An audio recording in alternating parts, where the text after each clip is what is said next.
Hey everyone, it is Saturday, November 21st.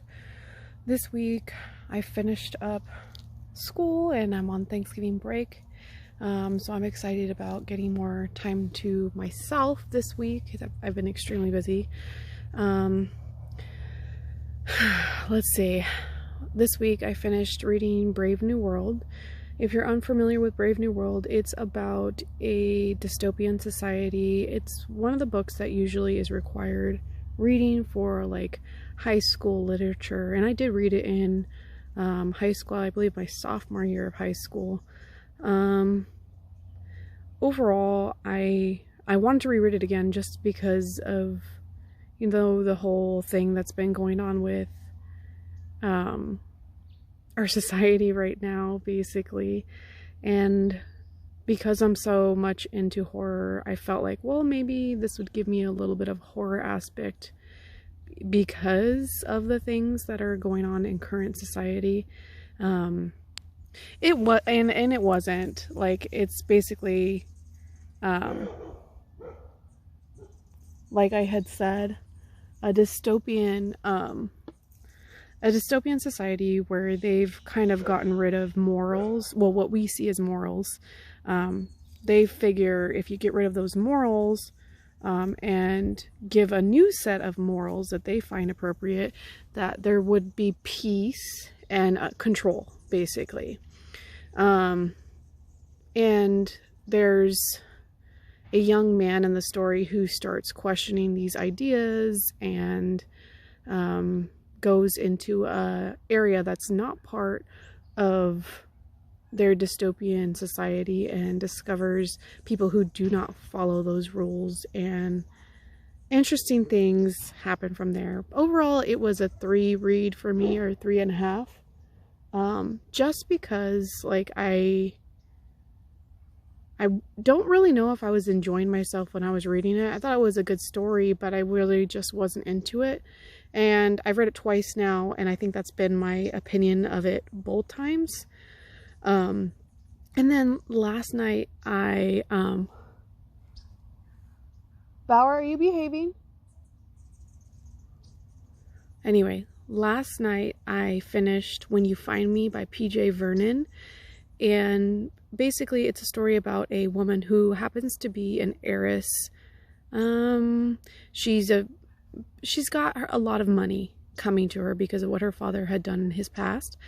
And she's married and she has an alcohol problem. It's pretty obvious straight on.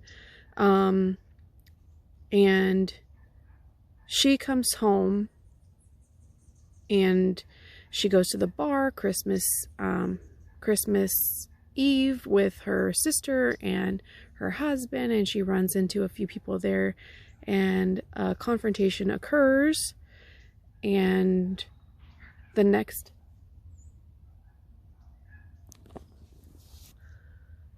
thing she realizes, she's kind of waking up with a hangover in her home, and her husband's not there. She remembers the discretions from the night before, and mysteries start piling up, and the whole story, they're trying to unravel what happened to her husband, where is he, and what's going on in this little town. And I really liked it.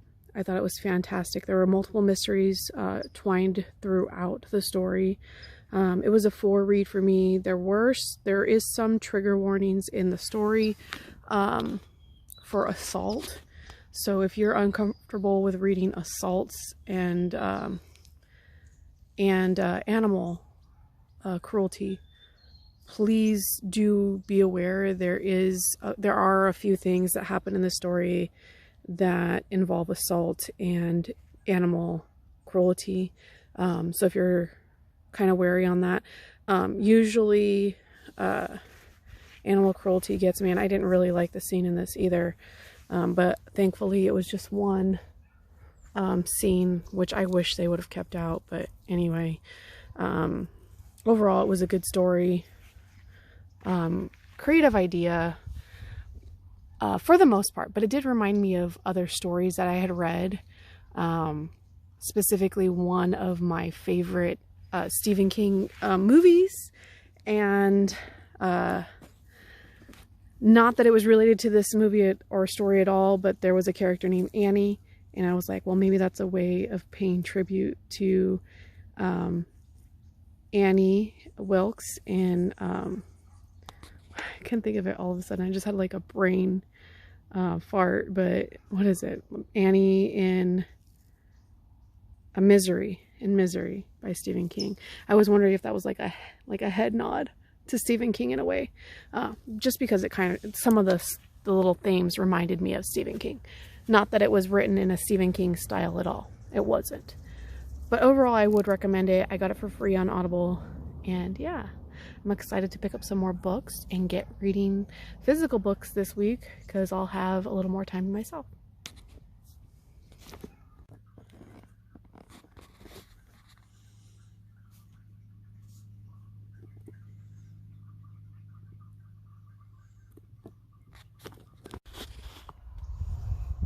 Hey everyone, it is Thursday. I finished Distress Signals a few days ago. It was a 4.54 star book for me. I really enjoyed the mystery. I thought it was engaging the entire time, and the ending was like a suitable ending for me. Anyway, I believe this was her debut novel, so I'm really interested in reading more from her as well. After I finished that, I started the Heathcliff Leno or Lennox mystery novels. I would have normally pronounced it Heathcliff Leno, but the narrator is reading it, and every time they say his name, it's Lennox. So I don't know if I'm saying it wrong in my head, but basically it's kind of like a cozy little mystery story, and this one is called The Black Cat Murders, where he is invited to a wedding, and then basically some people turn up dead, and he's trying to solve the mystery behind that, all while with the backdrop of a wedding and people getting in his way over detecting during a wedding.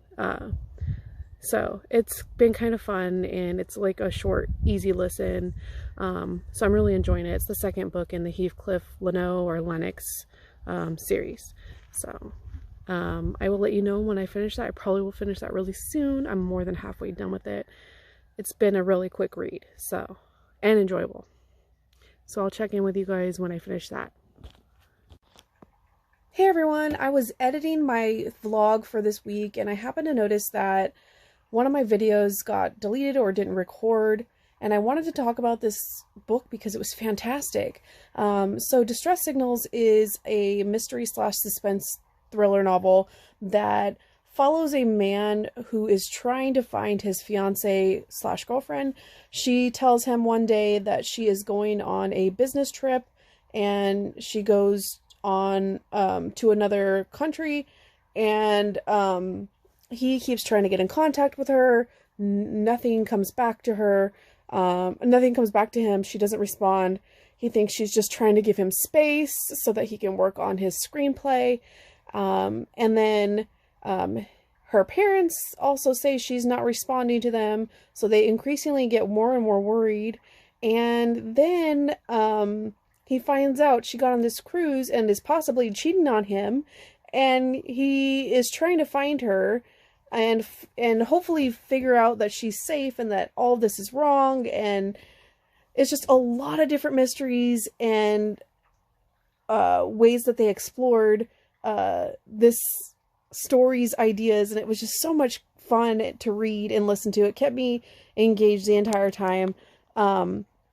Anyway, most of the mystery takes place on a cruise ship, which intrigues me so much because I've never been on a cruise, first of all, but it terrifies me to think about cruise crime, because it seems like there are a lot of crimes committed on cruises because of the they don't really have to answer to anyone, not really.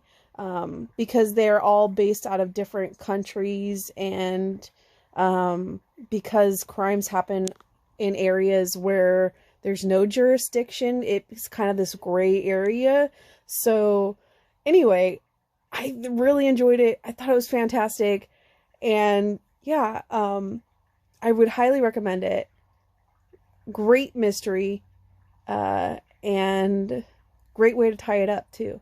So anyway, I'm going to stick this in my vlog somewhere. So hopefully it fits.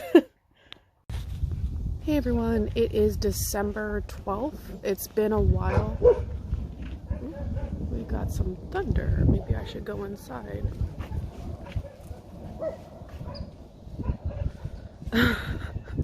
So, come here, Bauer. Come here, baby. Come here, pig. Come here, baby.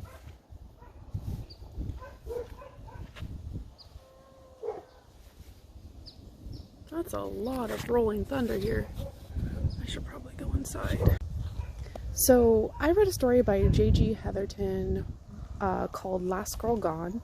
It was a mystery thriller about a woman who is a news reporter, and she has recently been fired from her position because they saw some of the things she did was wrong or unethical, and she basically returns home and happens upon this story that she's starting to piece together about these missing children and a possible serial killer over a few different decades. It's got a ton of twists and turns. I thought it was fantastic. It kept me listening the entire time because it was an Audible book, and just very well done story. I would love to read more by J.G. Heatherton. The next story I read was Dead Ever After by Charlaine Harris, and that was the last book, the 13th book in the Sookie Stackhouse series. Overall, it was not my favorite in the series. I enjoy the characters. It just, for me, it wasn't satisfying because it wasn't the ending that I wanted. I kind of knew what was coming because I had heard about it when I first initially finished the TV series of True Blood, and anyway, I wasn't entirely happy with the way it ended. It gave us an ending which it was alright. I gave it a 3-star. I know that they are rebooting the TV series, so maybe I'll reread the books again in consecutive order and kind of match it up with the True Blood series and see how I like it, and maybe I'll do like a comparison kind of thing, and then if they're rebooting it, hopefully they do it justice. Like I said, there are some things in the show that I like better than the book, and there's some things in the book that I like better than the show. I don't know. Hopefully they've got a fan doing it, because a fan will do it justice. The only thing is, Alexander Skarsgård for me is Eric, and I don't know how they're going to replace him. And I also have no idea how they're going to replace Nelson Ellis, because he was Lafayette and he really brought that character to life. I know Lafayette wasn't like a real main character in the book series, but he was the most enjoyable thing in True Blood for me, and it's really sad that that character is going to be gone if they reboot it. Anyway, we'll just have to see what happens, and yeah, hopefully I'll be able to enjoy it. I also happened to read one of the Audible original stories, The Coming Out Party. I thought it was a really great story of first-hand experiences of people coming out to those who are important to them, and some of the stories were super fun. It's nice to hear about people who are living in their truth, and the empowerment that they had when they came out to their family members. And some of the stories were scary and terrifying, and some of them were fun and sad and funny, and just every story was filled with love. I just wish there were more stories. It was so short. I feel like there could have been maybe more stories and a range of different situations too. But overall it was a good story. And then right now I started another mystery thriller because I've kind of been stuck on mystery thrillers with this cool kind of weather. It is let me see what it's called. It's called Thorwood House by Anna Romer. So yeah, it's about a woman whose like ex-lover supposedly committed suicide. Is it raining now? Are we getting heavy drops? Excuse the rain and excuse the airplane that's decided to hover over me. And whoa, these are huge drops. Okay, it's happening. Let me try and finish this. Anyway, as I was saying, I've been reading this mystery thriller by Anna Romer called Thorwood House. And Thorwood House is about a woman whose ex committed suicide, supposedly. It's kind of like a mystery because he wasn't the type of person to commit suicide. And they got some sort of... Oh, it's coming down. Alright, you know what? Let's go in the car. Alright, so I'm in the car because it started raining, and excuse the car mess. I'm a teacher and I was using boxes to pack things up. Anyway, I've been reading a mystery thriller called Thorwood House by Anna Romer, and it follows a young woman who's a single mother, and her daughter's father died in a mysterious way. It's like a debate whether or not he did it himself, but he wasn't the type to do that or anything. He left mysteriously one day from his home, telling his wife they found him, and it was just a completely out of his character to like act that way. Anyway, he ended up passing away, and strange things happened. Like on his will, his wife didn't get the house, the family house. His ex-lover and his daughter did, and I thought that was kind of strange. But then the woman basically moved out of the old house that he had provided her with. I guess he had a good amount of money, and she went to the old family house and discovered this old diary and these old pictures of ancestors of her daughter's husband. I mean, ancestors of her daughter's father. And basically it's like a double story because it follows her trying to figure out the mystery behind the murder of her, I guess it would be great-grandmother.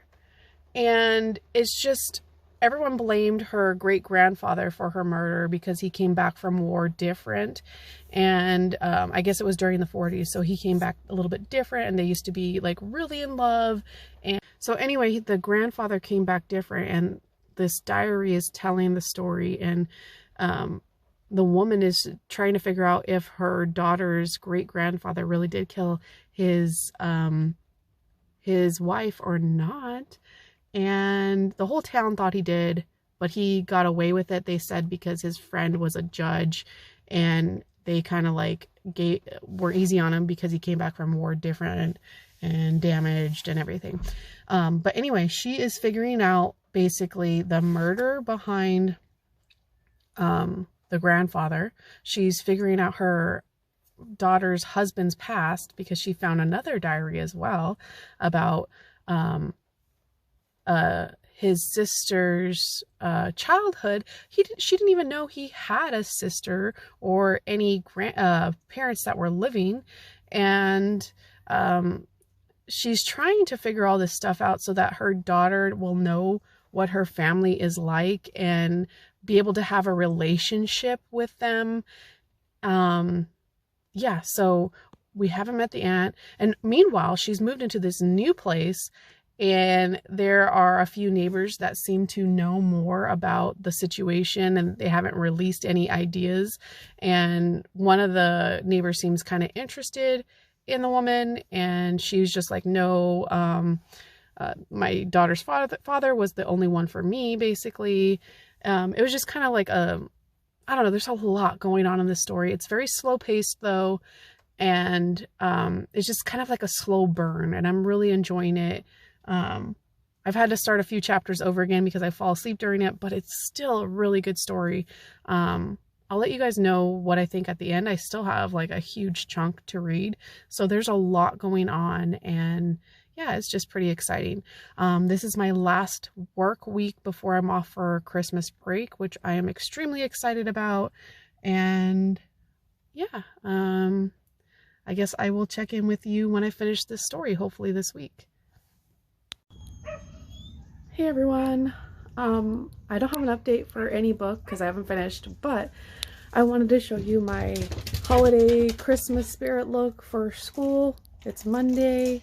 It's our last week before Christmas break or winter break, and this is my holiday look. I've got red and green on. Also wearing a holiday Peanuts t-shirt with Snoopy. Pretty cute, just red and green kind of day to day. Hey everyone, I just finished Thorwood House. Fantastic all the way through. Definitely has a cute charm to it. Very suspenseful. Enjoyed the mystery. Enjoyed all of the different mysteries that were woven together.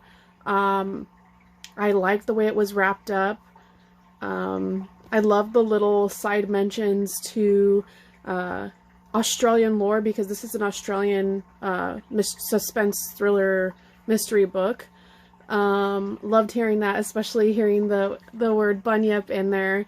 It was just exciting to hear, because that's one of my favorite cryptids or pieces of lore from Australia. Just the mention of it. I really enjoyed all of the flashbacks. A couple of them were a little long, but it was a great story. The different time eras were pretty much portrayed very well throughout the story with the different flashbacks.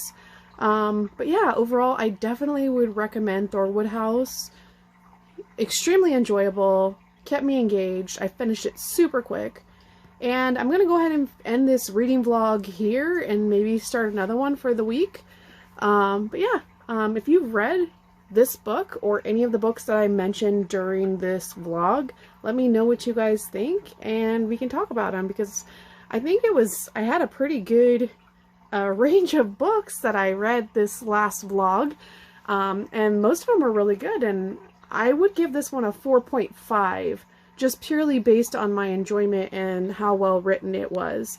But anyway, thank you guys for watching, and I will check in with you guys next week.